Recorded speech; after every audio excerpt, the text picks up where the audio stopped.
Assalamualaikum warahmatullahi wabarakatuh. Orientasi terbaik saking sunnah nabawiyah gini ku keberlangsungan. Terus kalau sering belajar tentang kitab-kitab samawi, kitab-kitab sing diriwayataken beberapa ulama ahli kitab sing pun disahkan kalian ashabu Rasulillah sallallahu alaihi wasallam. Niku riyen Nabi Ibrahim niku pertama dadi Khalilur Rahman, kekasih Allah Khalilur Rahman. Niku mergi piyambake nu tersiksa protes. Terus kadang tiang saya ini kudu protes, tapi protes bukan kita demo. Protes itu tidak harus demo, protes. Ya Allah, dunia ini tidak fair. Engkau yang Tuhan, engkau zat yang begitu penting, engkau zat yang menciptakan langit dan bumi, engkau zat yang memberi rizki, yang bikin air, bikin oksigen, semua kebutuhan manusia, kemudian mereka tidak kenal engkau. Ini tidak fair. Jadi beliau itu tiap malam itu ngumpat, ini enggak fair dunia ini. Engkau yang begitu penting pencipta langit bumi, engkau begitu penting yang menciptakan air, menciptakan kebutuhan manusia, kemudian mereka tidak kenal engkau, ini enggak fair, ini enggak benar. Jadi sering marah gitu. Karena sampai nggak bisa bayangkan kan, apapun hebatnya presiden atau menteri atau rektor atau kiai terus nang desa nggak dikenali statusnya, diundang lek apa yang dilek itu gak keren belas.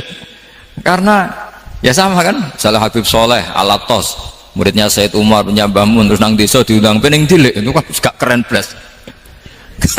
Awal dari keren tetap dikenal. Nah kemudian orang itu tidak kenal Allah.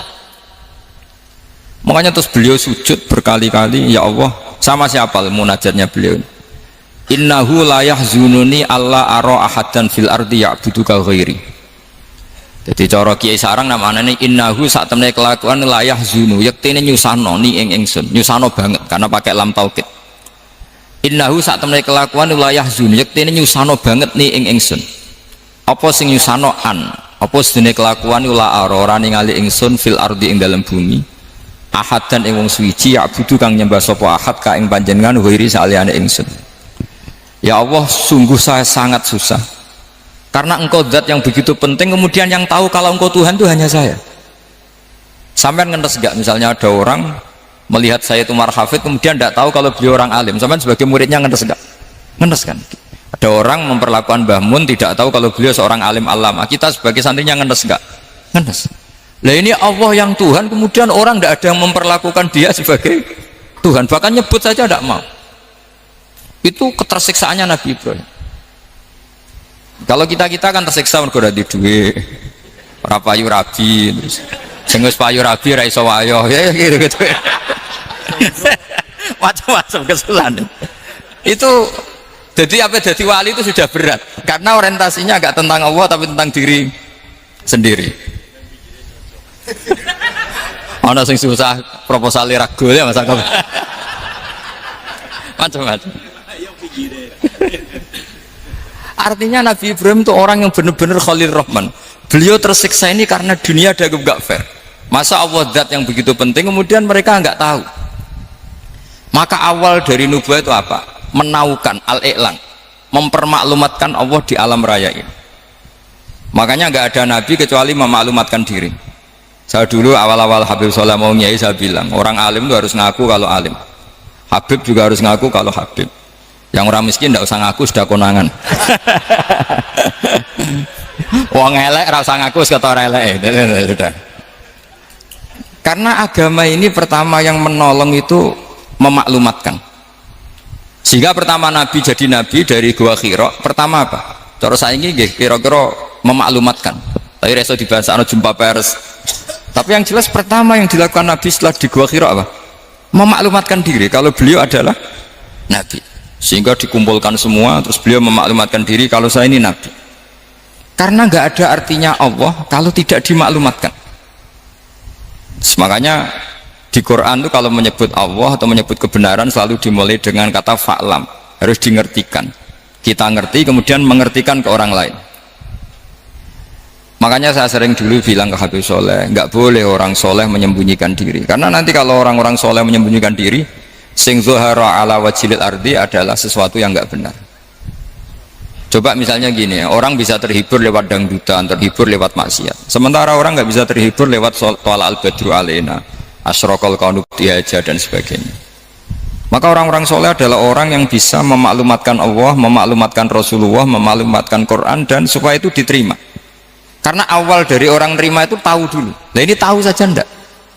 Makanya Nabi Ibrahim susah, ya Allah, engkau zat yang begitu penting kemudian tidak diketahui. Ini apa-apaan, enggak fair. Akhirnya Nabi Ibrahim diangkat sebagai Khalil Rahman untuk menaukan atau untuk memaklumatkan Allah Subhanahu wa ta'ala. Nah sebelum itu beliau dihibur, diterbangkan ke langit, ke alam malakut. Kamu susah ya, kenapa susah? Karena zat sementing engkau kemudian tidak ada yang menyembah. Terus dijak ke alam malakut, ditunjukkan sekian juta malaikat, sekian ribu malaikat, semuanya membaca tasbih takbir. Ibrahim senang. Oh ternyata yang seneng jenengan banyak. Loh, coba kalau kita punya kiai kayak Mbah Mun, semakin yang seneng banyak kan semakin kita seneng. Kalau nggak ada yang tahu kan kita tersiksa. Makanya ini penting sekali. Jadi pertama agama ini seperti ini tuh barokahnya dingertikan, dimaklumatkan. Saya ini orang yang humul itu menutup diri betul, kecuali bab ngaji. Saya kalau ngaji terbuka, sampai saya tidak tahu apa ada yang streaming apa direkam, saya tidak tahu. Pokoknya saya satu-satunya saya mau terbuka itu pas ngaji. Dan saya pede karena dulu ngaji saya benar. Saya tanya Mas Akom, sebetulnya kalau sampean mau mulang terbuka bagus. Potensinya dua, konangan alimnya atau konangan ya resiko terbuka kan itu Pak, konangan alimnya. Nah daripada potensi yang kedua terus nggak mau ngajar ya humul, syaratnya wali ku humul. Oh, humul itu nggak menampakkan memangnya mau menampakkan apa kalau nggak bisa apa-apa kan. Jadi saya tidak tahu itu humul apa bagian dari pengamanan diri. Apa Mas? Apa? Jaga iman. Jadi Nabi itu pertama yang dilakukan apa? Memaklumatkan kalau Allah itu Tuhan. Jadi ciri utama orang soleh itu kalau kebenaran tidak mendominasi bumi ini. Jadi ciri utama orang soleh itu seperti itu. Makanya kenapa saya milih manhaj.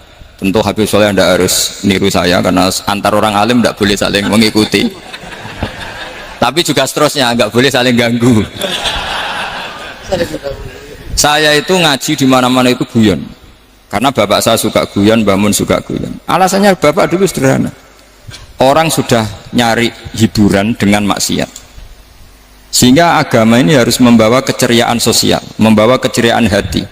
Karena Allah ngendikan kul bi fadlillah wa bi rahmati fa bidzalika falyafrah. Orang tuh harus senang dengan kebaikan. Orang happy dengan tolal badru alina, happy dengan manakibul akhyar, dengan fadhailul akhyar. Karena orang di sana sudah senangnya itu kalau ada maksiat. Nah sekarang agama dibawa orang-orang yang tidak menyenangkan juga. Masjid teko wis merengut, ada muridnya salah duduk marah, salah posisi meja marah. Lalu orang-orang kan mikirnya kan, daripada ngaji dimarahin terus mendingan ndak kan. Makanya Nabi itu paling marah itu kalau satu kebaikan jadi problem. Mu'ad bin Jabal itu pernah ngimami lama sekali, dan yang makmum itu akhirnya mufarokoh. Dulu belum ditemukan fikih, tapi orang ini sudah berani mufarokoh. Jadi ini termasuk mujtahid. Sebelum tahu Fathul Mu'in, tahu Wahab, dia sudah berani mufarokoh. Jadi sudah luar biasa. Karena bangsa ibadah yang agak-agak ngawur itu tanpa diajarin sudah do pinter sendiri. Dia mufarokoh. Ketika dia mufarokoh, komentarnya Mu'ad, dia munafik, sholat belum selesai kok mufarokoh. Singkat cerita Mu'ad melaporkan itu ke Rasulullah. Si tukang penggembala ini juga melaporkan ini ke Rasulullah. Tapi apa kata Rasulullah? Yang Rasulullah itu yang bela, malah bela yang penggembala tadi. Afattanun anta ya Mu'ad, kamu itu tukang fitnah. Agama ini kalau kamu model begitu orang lari. Basyiru wala tunafiru, yassiru wala tu'asiru. Padahal ini baca Quran panjang, harusnya akan ibadah. Tapi karena ini menjadi problem sosial, orang menjadi tidak nyaman jamaah, itu sudah disalahkan Nabi. Karena tadi, kalau agama ini jadi problem, maka masalah besar. Makanya sifat dasar Rasulullah apa khafiful ma'unah, biayanya murah. Makanya saya ngaji di mana-mana ya suka seperti ini. Mejanya enggak jelas, pengunjungnya juga agak jelas. Semakin kacau semakin baik kira-kira. Nah, ini pengunjungnya juga seperti ini kan. Nanti sampean yang pidato, jadi tak beri hak Tak beri hak gojlok saya ini namanya aqomaddin. Kalau faman taroka fakot. Jadi pilihannya kalau gak aqomaddin ya ada medin. Jadi kenapa banyak kiai yang ceria? Karena tadi satu-satunya cara kita menandingi hegemoni maksiat adalah pembawa taat itu ceria. Karena orang itu mesti mencari kebahagiaan. Sebab itu para nabi itu mengajarkan agamanya dengan cara yang bahagia. Misalnya mangqala la ilaha illallah dakhalal jannah. Nabi tidak ngendikan gini, mangqala la ilaha illallah terus sholatnya benar, puasanya benar, belajarnya benar, jadi kiainya benar. Wah itu kalau itu panjang sekali, banyak yang nggak masuk surga. Sementara kubu yang lain kampanye sudah tenang bersama bapaknya di surga. Lah kita kampanyenya, pon sholat mesti ditompo, puasa mesti ditompo. Usur repot, syaratnya ditompo ikhlas wangel, kowe ora bakal iso. Berarti maknanya kan ora bakal mlebu swarga. Akhirnya wong kan mikir, wis salat tetep ra swarga, poso tetep ra swarga, mendingan ra salat. Jadi kita ini kan bersaing sama kampanye sebelah gitu. Makanya saya milih manhaj pokoknya Islam apik. Tapi bukan berarti saya menyepelekan aturan-aturan dalam salat, karena yang kampanye itu sudah banyak. Biasanya kiai-kiai sing kereng kampanye tentang sing kereng-kereng nih. Itu saya manfaatkan, ya sudah, itu bagian jenengan. Jadi orang itu harus mikir. Agama Kristen itu diterima di Eropa di mana-mana. Di antara sebabnya adalah karena orang dijamin masuk surga. Orang mau kayak apa faseknya tetap kalau mati bersama. Kita enggak. Sudah kiai, sudah mulang terus masih didoain. Semoga amal baiknya diterima, amal buruknya masih ngeper apa? Dan itu santri saya nanti kalau ziarah saya dengan ya Allah ampuni Gus Bah ampuni. Itu kan ngenyek orang itu maksudnya. Maksudnya bukan, makanya saya pernah ketemu orang yang berfaham Wahabi. Dia nuduh kalau orang doa ke mayit itu minta sama mayit. Saya bilang, saya saja yang jadi mayitnya nggak siap. Kok bisa? Doanya itu doa ngeper. Masa sama gurunya bilang gini, Allahumma in kana muhsinan fazid fi ihsani wa in kana musian. Masa gurunya ditaklek? Jadi dia tidak yakin betul kalau gurunya muhsin, masih ditaklek. Jika guru saya baik maka gini ya Allah, jika guru saya buruk maka gini. Loh saya tuh gak pernah doain Mbah Mun gitu, tak anggap gak sopan. Jadi kalau saya berdoa ya Allah jenengan izzihi apa ya, jenengan balas lah izzihi anna anil muslimina khairan katsira wa antal ghafurur rahim wa anta gitu. Saya gak tega muni wa ingkana musian. Jadi kayak ada sopan ya. Lo kalau aku yang mati sapi lagi. Tak balik malah. Ingkana musian. Malah ada terusannya bahwa kadalik. Jadi makanya mereka kan sering pakai dalil. Andai kan tradisi itu benar, maka yang paling pertama melakukan itu sahabat. Selalu mereka berargumentasi kalau itu tradisi yang benar, maka pertama yang melakukan itu sahabat. Ya gak mungkin sahabat masa bilang ke Nabi ingkana bisa kafir berat kan? Masa kesolehannya lu andai kan Abdul Qadir wafat di mana ini ngomongin Beduk, saya tidak akan berdoa seperti itu. Oh bisa marah Abdul Qadir jalan. Masa kesalahan beliau di ingkana musinan sama ingkana musinan. Jadi orang tuh harus mikir. Jadi saya dengan bukan berarti Gus Bah Bid'ah menciptakan doa baru. Ini bukan urusan menciptakan. Orang yang punya sopan spontan seperti itu ini. Ini bukan urusan modifikasi doa Anda. Makanya kenapa para nabi itu tidak disolati dengan cara seperti itu, langsung assalamualaikum ya Rasul. Assalamualaikum ya Abu Bakrin, assalamualaikum ya Umar. Enggak mungkin kita mengatakan ya Abu Bakrin, ya Allah ingkana. Masa Abu Bakar di ingkana? Kalau dia bukan kalau beliau ashabur Rasulillah pasti orang Sayyid itu zuriatu Rasulillah pasti al-tahirin al-mutahhari. Guru-guru kita ini guru-guru kita. Jadi tolong doa itu. Nah, kalau terpaksa doa wa in kana musian, anggap saja hafalnya hanya itu, tapi jangan dijiwai apa? Jangan apa? dijiwai. Kalau ditanya, "Lho Gus, ini orang soleh kok doanya wa in kana musian?" Itu kan guru jenengan, apalku ikut tok. Tapi ora usah dimaknani, apa? Karena sekali dimaknani nanti kan. Jadi ini urusan etika, urusan rasa. Saya teruskan ya, karena jadi saya mohon sekali, apa-apa itu ada aturannya. Ada aturannya. Ya tentu kita ikut masal saja. Semua selain Nabi, selain para wali kita nggak apa-apa. Doa wa in kana musian, wa in kana musian. Tapi di hati kita sebetulnya ketika mengatakan in kana musian itu coro Jawa hanya rapalan. Rapalan itu ya sudah ngomong saja, tapi nggak usah apa? Nggak usah dijiwai ya. Yang dijiwai kita adalah sifat ghafurnya Allah. Bukan status mayitnya, tapi sifat ghafurnya Allah. Karena kata musik itu kan nggak nyaman. Makanya Nabi itu hebatnya Nabi, ya tentu karena bentukan Allah Subhanahu wa taala. Adabani Rabbi fa ahsana ta'dibi. Itu kalau nyifati tentang keburukan orang mukmin itu diikutkan sifat ghafurnya Allah. Jadi misalnya gini, kalimatnya, liyukaffirallahu anhum aswa alladzi amilu. Atau sebagian ayat misalnya wa yukaffiru anhum sayyi'atihim. Jadi sebenarnya kalau terpaksa mengatakan orang itu buruk, itu sebenarnya dari Allah dulu kita mengatakan Allah itu zat saking baiknya itu mengampuni salahnya seseorang. Jadi nyifati Allah dulu, Allah saking baiknya itu mengampuni salahnya orang-orang baik, karena orang-orang baik juga manusia, Ustadz juga. Tapi lebih ke nyifati ke Allahnya. Kalau kita kan enggak, lebih tertarik nyifati mayitnya. Sehingga kita di hati itu mayit kira tak jalan sepuro tuntas kayak gitu. Jadi, kalau di Quran tidak seperti itu. Jadi kita lebih mensifati Allah itu Ghafur, Afuwun Karim.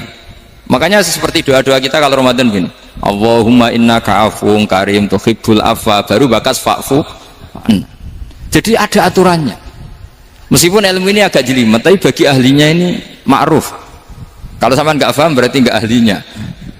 Jadi ilmu ini agak jelimet, tapi ma'ruf. Nah, sehingga Rasulullah kalau kita meyakini syafaat Rasulullah SAW, itu cara berpikir harus kita balik. Misalnya begini, wong Islam nakale ngono, penggaweane maksiat kok disafaati Kanjeng Nabi kurang penggawean. Caranya berpikir jangan gitu. Kalau gitu kowe mari mangkal, wong nakale ngono kok untuk syafaati Kanjeng. Tapi cara berpikir gini, syafaatu Rasulillah itu wasi'ah, luas sekali. Syafaatu Rasulillah ghairu munhasirah, tidak terbatas. Syafaatu Rasulillah itu lebih sakti ketimbang dosanya umatnya. Semua ulama dulu kalau nyifati Allah juga gitu. Allahumma misalnya maghfiratuka awsa'u min dzunubina. Ya, yang misalnya yang pakai mutakalim ya Allahumma maghfiratuka awsa'u min dzunubi wa rahmatuka arja inti min amali. Jadi jangan kitanya dulu. Kalau kitanya dulu kan nyifati kita dosa banyak. Itu sama ndak usah ngaku, sudah tahu semua. Tapi nyifati pertamanya apa? Allahumma maghfiratuka awsa'u min dzunubi wa rahmatuka arja inti min amali. Sehingga dari nyifati maghfiratullah yang wasi'ah, yang tidak terbatas, kemudian kita sah mengatakan bahwa ahlul maksiat pun mungkin atau berhak dapat ampunan. Sama syafaatu Rasulillah itu ghairu munhasirah, syafaatu Rasulillah itu wasi'ah. Sehingga sahlah riwayat syafaati li ahlil kabair min ummah.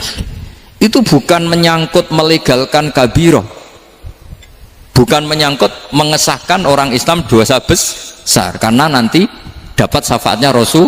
Cara berpikir jangan gitu. Nanti kamu mentasjek, memberanikan orang melakukan maksiat berdasar iktimat syafaati Rasulillah. Itu jangan gitu cara berpikir, dibalik apa? Syafaatu Rasulullah awsa'u wa awsa'u. Sangat luas. Sehingga saking luasnya sampai yang tukang maksiat saja kebagian. Sama rahmatnya Allah Ta'ala itu wasi'ah. Rizkinya Allah ya wasik, sampai wong nganggur ya iso mangan ngono. Nah begitu juga rahmati Allah Ta'ala itu wasi'ah, sampai wong sing sumpek utange akeh ya iso guyu ngono.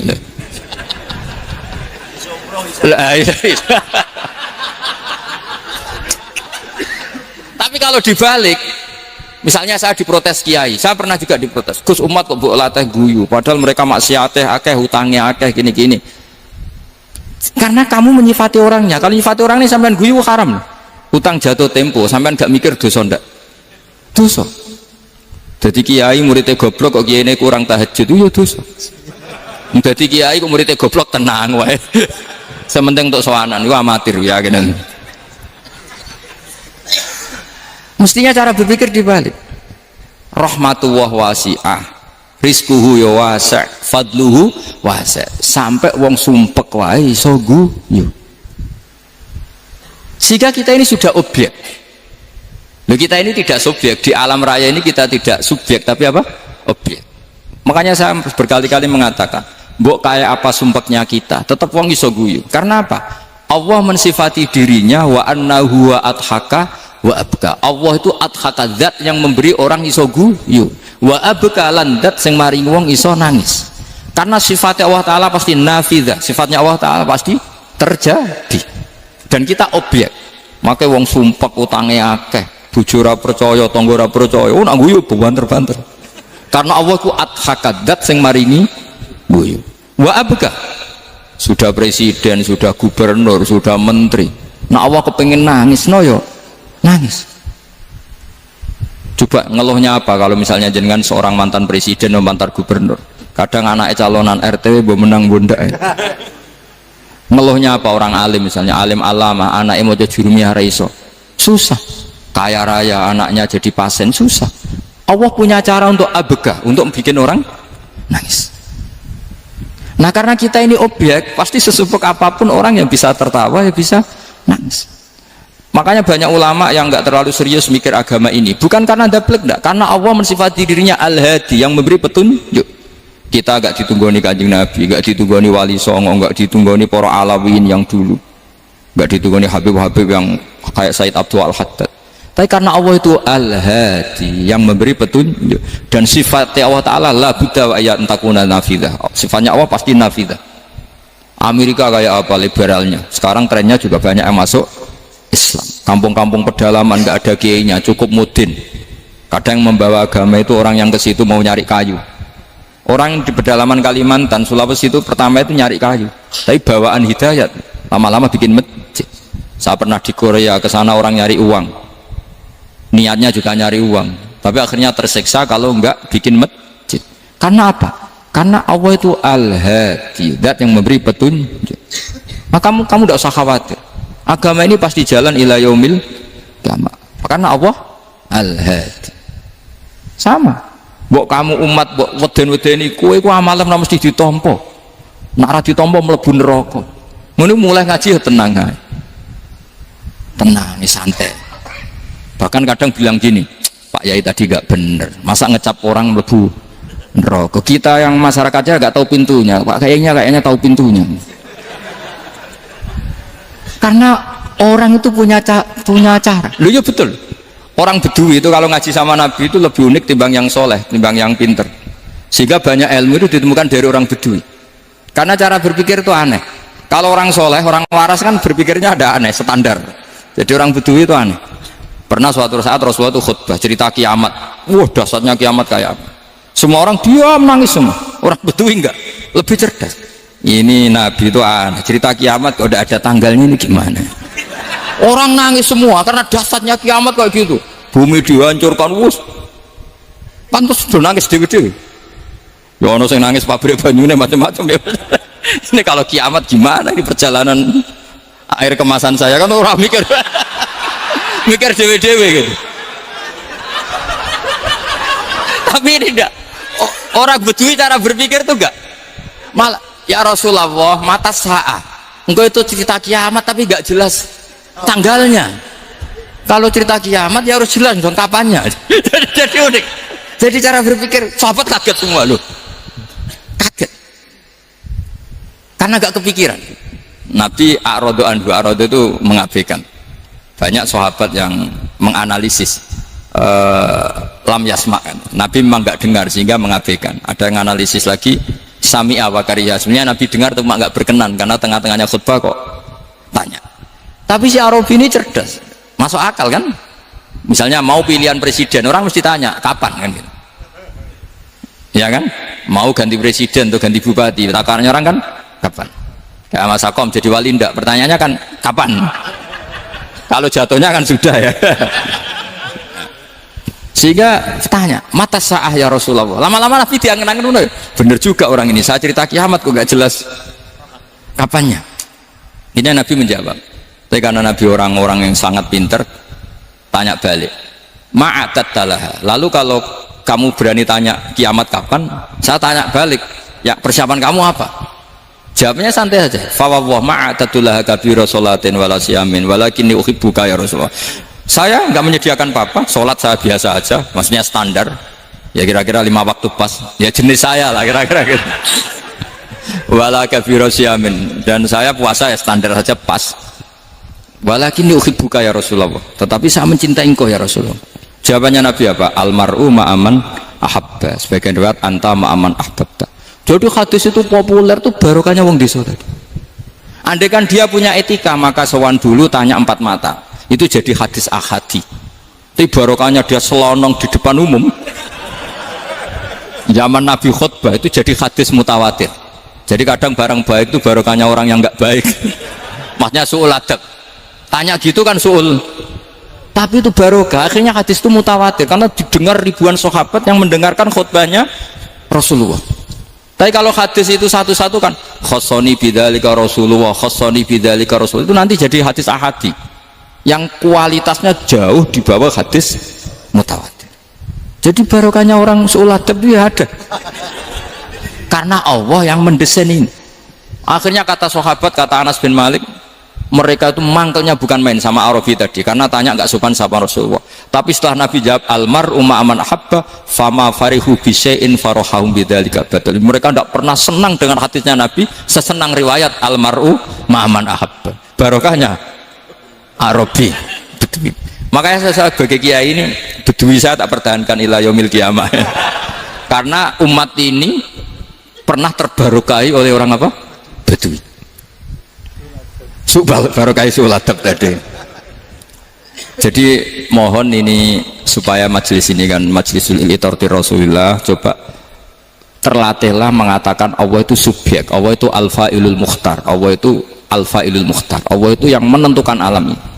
Dan Allah mensifati dirinya wa annahu huwa adhaka wa abka. Allah itu zat yang memberi orang itu bisa tertawa.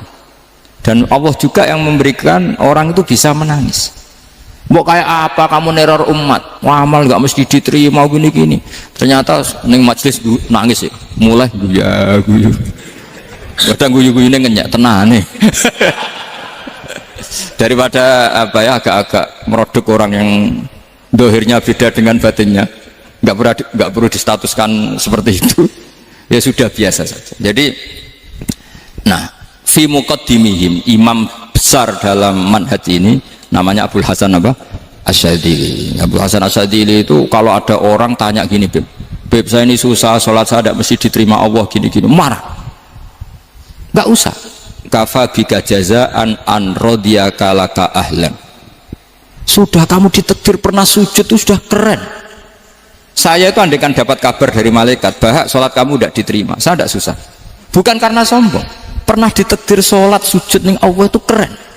Kayak apa malunya kita ketemu Allah kemudian kita di bumi tidak pernah sujud. Makanya cara Abul Hasan Asyadzili kowe ora usah mikir salatem ditampa taro ora usah mbok mikir. Kowe ditakdir tau sujud tuh hebat. Kafa bika jazaan an radiyaka laka ahlan. Cukup kamu mendapat balasan dari Allah, kamu pernah ditakdir sujud. Gak perlu ngaji alim alamas, gowo sawi ngalor ngidul jalalain keren. Paling gak malaikat pernah melihat kamu, gowo tak kitab kewedi. Gak penting pahammu, gak penting. Karena isra bakat paham, Mas. Jadi Abul Hasan Asyadzili adalah orang yang, dan itu Al-Hasani ya, dan itu Al-Hasani. Makanya macam-macam kita yang Al-Husaini sudah kita punya Faqih Muqaddam, punya banyak. Di Al-Hasani yang paling populer diantaranya adalah Abul Hasan Asyadzili. Beliau tuh kalau ngendikan sesuatu itu positif terus. Termasuk itu ketika ada orang resah sholat saya diterima ndak, kata beliau wes sing sempurna ditakdir tahu sujud. Saya itu sebetulnya kadang-kadang yang miris, wes sholatku tompo ta ora, tapi saya sangat sadili, sangat sadili. Saya nggak pernah berdoa ya Allah ibadah kami jenengan terima ndak, karena takut kalau doa gitu keterusan itu terus ditompo ora ya, akhirnya keterusan gitu, akhirnya ngenes. Masa orang pernah sujud ngenes?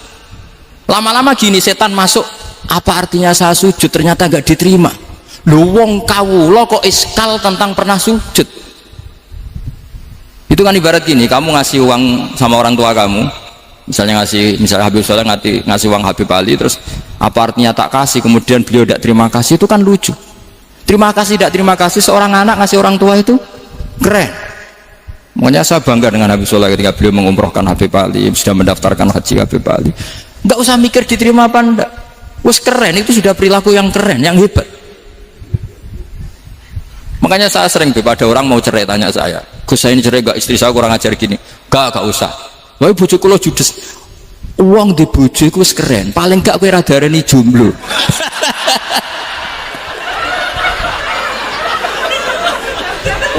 Diarani duda ora enak.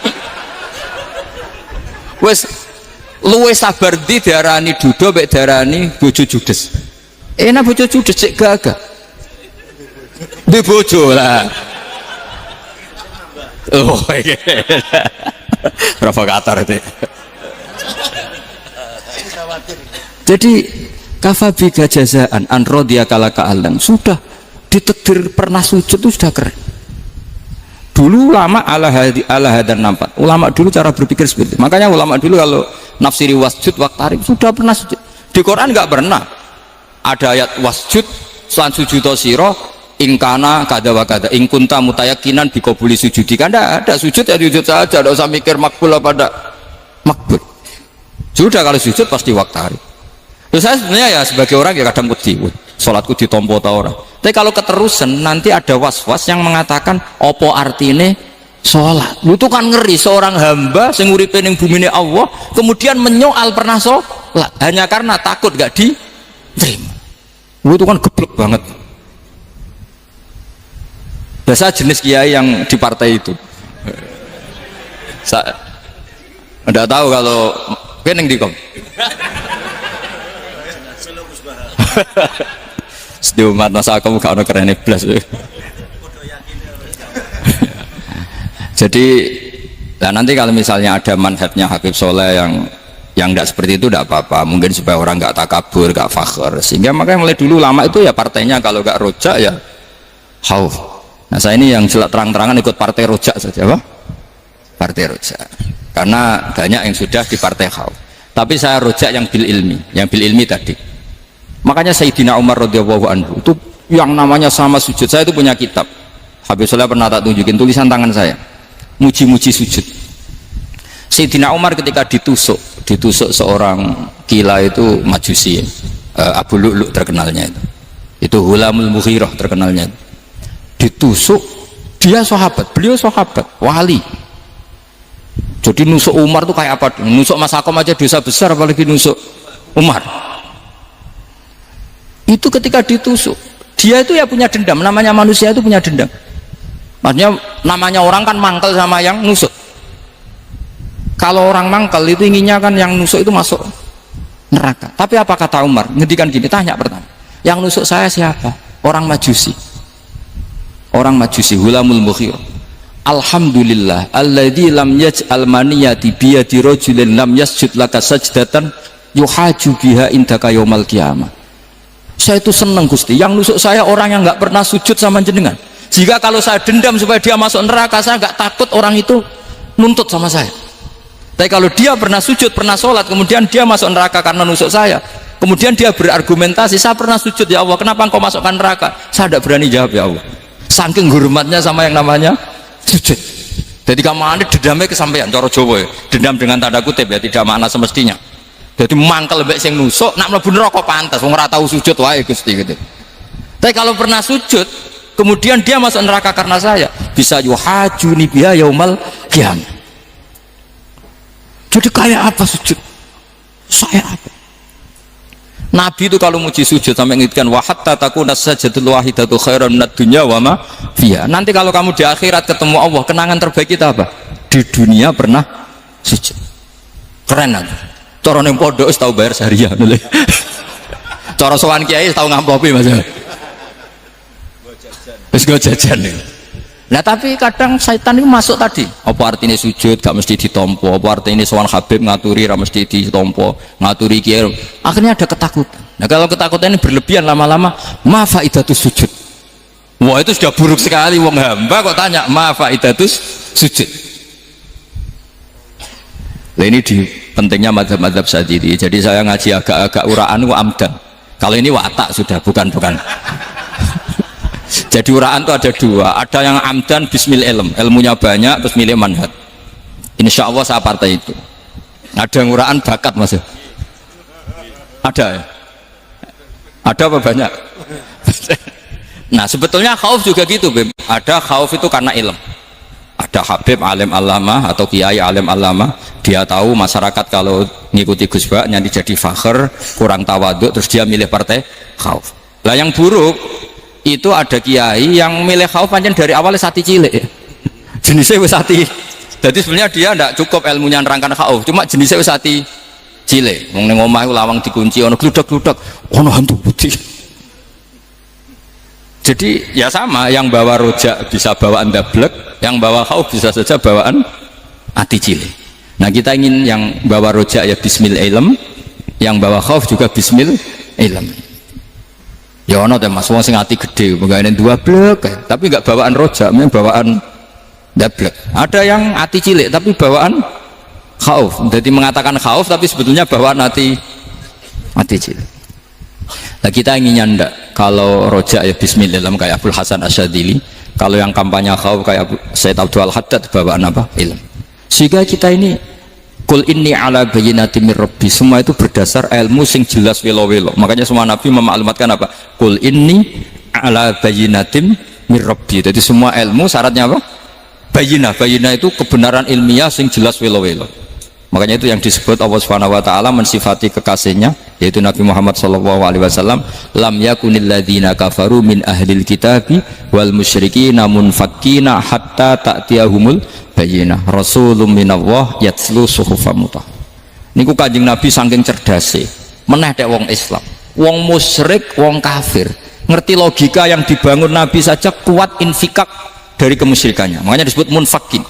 Orang-orang musyrik, orang-orang kafir tidak munfakin, tidak tercerabut dari akar akidahnya hatta ta'tiyahumul bayyinah. Itu siapa? Rasulun minallah yatslu suhufan mutahhar. Masyhur itu debatnya Nabi dengan orang-orang musyrik. Mereka bilang, ya Muhammad, kita ini urusannya banyak, kasusnya banyak, lalu anda mengajarkan ke Tuhan satu. Masa urusan banyak cukup Tuhan satu? Itu enggak fair Muhammad. Aja'alal alihata ilaha wahida inna hadza la syai'un ujab. Urusan kita banyak, masyakil kita banyak, muskilah kita banyak, kalau Tuhannya satu enggak cukup Muhammad. Nabi dengan santainya memberi penjelasan, ya sudah gini saja, kalau kamu jadi budak atau pembantu, majikan kamu banyak, semuanya merintahkan kamu, semuanya bikin aturan untuk kamu suka enggak? Ya gak suka Muhammad, kalau majikan kita banyak repot. Ya sudah, Tuhan kamu itu majikan kamu, kalau banyak perintahnya beda-beda kamu pusing. Ya udah Mat, Tuhannya satu aja Mat. Karena Nabi bayyinah, orang itu bisa dibalik-balik pikirannya. Ya, makanya disebut daraballahu masalah rajulan fihi syuraka'u mutasyakisuna wa rajulan salamal lirajul hal astawiyani masalah alhamdulillah. Jadi Nabi itu kalau adu argumentasi itu luar biasa. Jadi segampang itu Nabi memberi apa? Argumentasi. Karena beliau adalah al-hujjatul balighah. Jadi Nabi itu gak pernah kalah. Pernah Nabi debat sama orang Yahudi, Muhammad, saya ini turunan Ibrahim, kita ini Israel ya, kita tahu Israel adalah turunan Nabi. Israel nama lain dari Yakub, Yakub bin Ishak bin Ibrahim. Padahal Yakub ini punya anak namanya Yahuda, makanya Yahuda bin Yakub bin Ishak bin. Kita ini yang mirip Ibrahim, bukan kamu.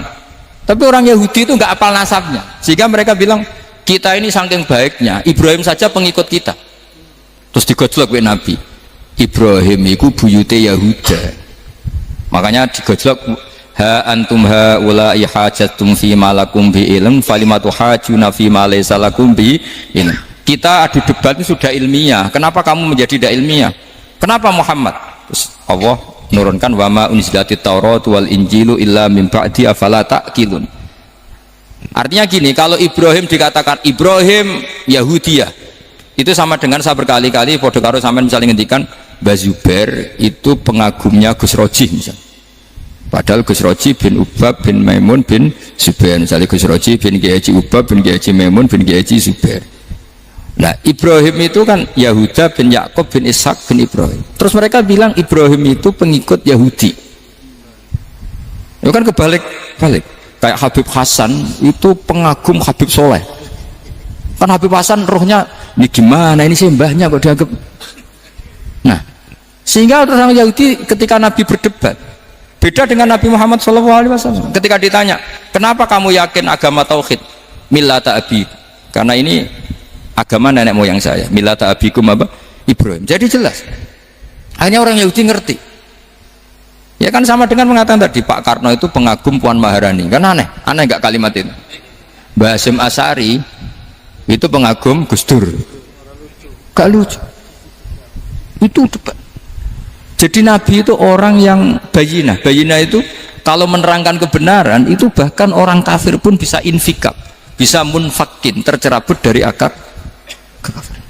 Nabi itu mudah sekali merubah logika. Makanya di Quran sering ada kata aro'aitum, karena memang tadi. Nah saya mohon apapun pilihan anda rojak, kayak Abdul Hasan Asy'adili tadi. Ketika orang resah sujudnya diterima apa enggak, sholatnya diterima apa enggak, beliau bisa berargumentasi betapa pentingnya sujud. Wes aja kowe iku kawula, tahu sujud itu keren. Saman bayangkan betapa malunya kita kalau kita ketemu Allah kemudian di dunia enggak pernah.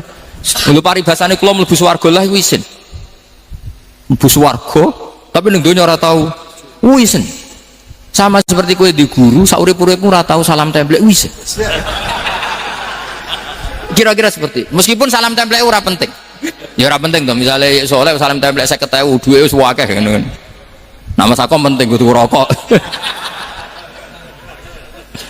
Itu bukan nilainya kok, betapa malunya kita. Saya dulu mau sarang, andai kan tidak pernah khidmah sama you, malu tenan sebagai apa? Santri. Makanya Sayyidina Umar ketika beliau dibunuh orang, itu pertanyaan pertama, dia pernah sujud enggak pernah. Andai kan dia pernah sujud, maka saya tidak berani masukkan dia masuk neraka. Takutnya dia protes sama Allah, ya Allah saya pernah sujud, kenapa harus di neraka? Atau Umar ditanya Allah gini, Umar, kue ridho wong sing tahu nyembah aku kemudian dia di neraka?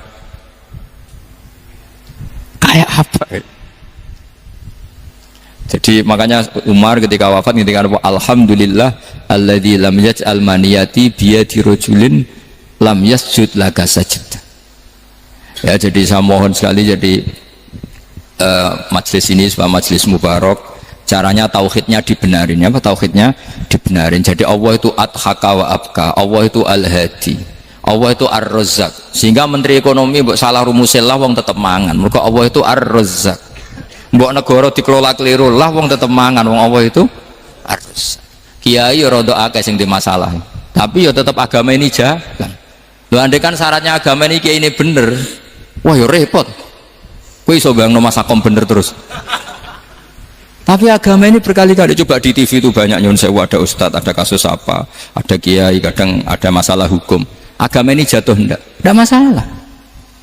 Padahal di TV sudah dinasionalkan kan, ada kiai terlibat kasus hukum atau ustadz tertangkap karena melakukan apa itu. Tapi enggak ngefek karena agama ini bihifdzillah wa biriayatillah. Sama. Negara mana-mana kadang manajemen ekonominya enggak jelas, tapi masyarakat ya makan karena Allah Razzaq. Sama, aku kancanan masakom mengeluh tapi Allah adhaka, akhirnya iso guyu. Padahal orang untungnya belas kancanan dede. Tapi karena Allah itu adhaka. Nah kita dengan istri yang kita cintai, dengan keluarga kadang yang nangis.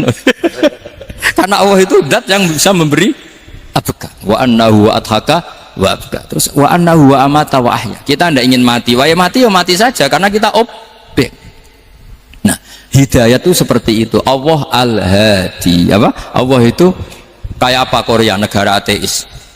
Nggak kebayang di sana ada ngaji Aqidatul Awam, Mabadi' Fikih. Sekarang banyak. Saya tuh kalau beli Aqidatul Awam kerdusan, tak kirimkan ke Korea. Sebelum saya ke Korea, karena sebagian santri saya di Jogja.